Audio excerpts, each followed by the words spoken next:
நான் கவிஞர் தாமரை. எல்லாருக்கும் தெரியும். எப்பவுமே ஒரு மகிழ்ச்சியான சூழலை தான் நம்மலாம் சந்திச்சிருக்கோம். பாடல் வெளியீட்டு விழாவில் நீங்கள் எல்லாம் என்னை பார்த்துருப்பீங்க. ஒரு தான் விருது வழங்கும் விழாவில் எப்படியாவது பார்த்துருப்பீங்க. இன்னைக்கு ரொம்ப மோசமான ஒரு அவலமான சூழலில் சந்திக்க வேண்டியிருக்கு. இந்த மாதிரி ஒரு மோசமான சூழல் வந்துடக்கூடாதுங்கிறதுக்காக நான் முடிந்தவரை தள்ளி போட்டு பார்த்தேன். முடியாத ஒரு கட்டத்தில் தான் நான் வந்திருக்கேன். இதில் எல்லாருக்கும் தெரியட்டும் அது அப்படிங்கிறதுக்காக வந்திருக்கேன். என்னுடைய கணவர் தியாகுவை பற்றி உங்கள் எல்லாருக்குமே நல்லா தெரியும். அவரும் பொது வாழ்க்கையில் இருக்கக்கூடியவர் தான். தமிழ் தேசிய விடுதலை இயக்கம்னு ஒரு இயக்கம் வச்சிருக்கிறாரு. அந்த இயக்கத்தில் இப்போ என்னவா இருக்காருன்னு எனக்கு தெரியல. எல்லா தொலைக்காட்சி விவாதங்கள்லையும் வந்து பங்கெடுப்பார். மனித உரிமை போராளியாகவும் தமிழ் தேசிய விடுதலைக்காக போராடுபவராகவும் தன்னை அடையாளம் காட்டிக் கொள்பவர். 3 மாதங்களுக்கு முன்னாடி வீட்டை விட்டு ஓடிட்டார். ஏதோ ஒரு அறிமுகம் இல்லாத சாதாரண குடும்ப தலைவனாக இருந்ததுன்னா இந்த மாதிரியான பிரச்சனைகள் நம்ம வெளியில் கொண்டு வர முடியாது. சமூகத்தில் இது அன்றாட எல்லா வீடுகளையும் பல வீடுகள் நடந்துகிட்டு இருக்கக்கூடியது தான். ஆனால் இவர் ஒரு பொது வாழ்க்கையில் இருக்கக்கூடிய தலைவர்.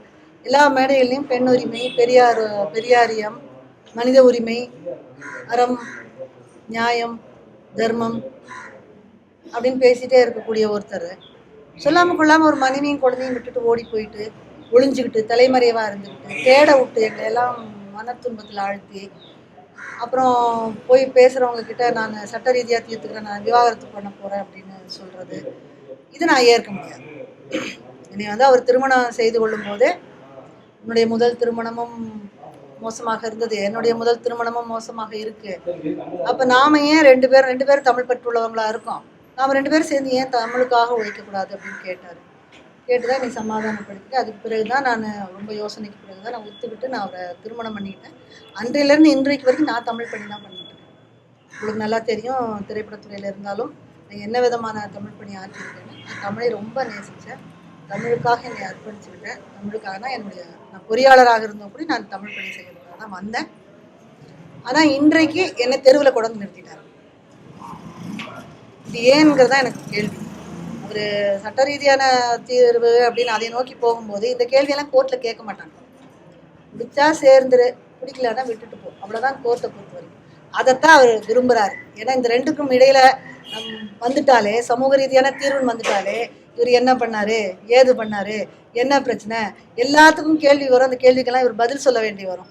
அதை தவிர்க்கிறதுக்காக தான் அவர் அந்த மாதிரி பண்ணுறாருன்னு தெரியுது. அதை நான் இனிமேல் அனுமதிக்க முடியாது. யார் யாருக்கோ போராடுறோம், எத்தனை போராட்டங்கள் நடத்தியிருக்கோம், தமிழ் மக்களுக்காக தான் போராடுறோம். நானும் ஒரு தமிழ் தேசியவாதி தான். அதனால எனக்கு இந்த மாதிரி ஓடி ஒழிஞ்சுக்கிட்டு அங்கேருந்து அப்படியே சொல்கிறது இதெல்லாம் நான் ஏற்க முடியாது. அதனால நான் மக்கள் முன்னாடி வந்திருக்கேன். இதாங்க என்னுடைய பிரச்சனை. இவர் ஒரு தலைவருங்க, எனக்கு ஒரு நியாயமான தீர்வு கொடுங்க. இந்த தீர்வு கிடைக்கிற வரைக்கும் நான் வீட்டுக்கு போகிறேன். என்ன வேலை, இயக்கத்துக்கு போகிறேன் பாரு, இந்த தொலைக்காட்சி விவாதங்களுக்கு போகிறேன் பாரு, இதான் பண்ணிக்கிட்டே இருப்பார். அதுக்கு மேலே அவருக்கு வேறு எந்த ஒரு வேலையும் கிடையாது. இந்த குழந்தைய கொண்டு போய் பள்ளியில் விட்டுட்டு வாங்க, பள்ளியிலேருந்து கூட்டிகிட்டு வாங்கன்னு சொன்னால் அதுக்கு அவருக்கு அவ்வளோ கோபம் வரும். எனக்கு எவ்வளோ வேலை இருக்குது, நான் தமிழ் தேசிய தலைவன், நான் புரட்சிக்காக பிறந்தவன், என்னையும் போய் பிள்ளைய கூட்டிகிட்டு வர சொல்கிறியே அப்படின்னு சொல்லுவார். இது எனக்கு உண்மையிலேயே என்னால் புரிஞ்சுக்கவே முடியல. அப்புறம் இப்போ வெளியேறி இருக்கிறதுக்கும் அவர் என்ன சொல்கிறாரு, உங்களோட சண்டை அப்படிலாம் சொல்ல, புரட்சிகர அரசியலுக்கு என்னை ஒப்படைத்துக் கொள்கிறேன், அதுக்கு குடும்பம் தடையாக இருக்கிறது அப்படிங்கிறாரு. அப்போ நான் உண்மையிலேயே நான் தெரிஞ்சுக்க விரும்புகிறேன், அந்த புரட்சிகர அரசியல்னா என்ன, இவர் என்ன புரட்சி பண்ண போகிறாரு, அது என்ன அரசியல். எனக்கும் ஓரளவு அரசியல் தெரியும்.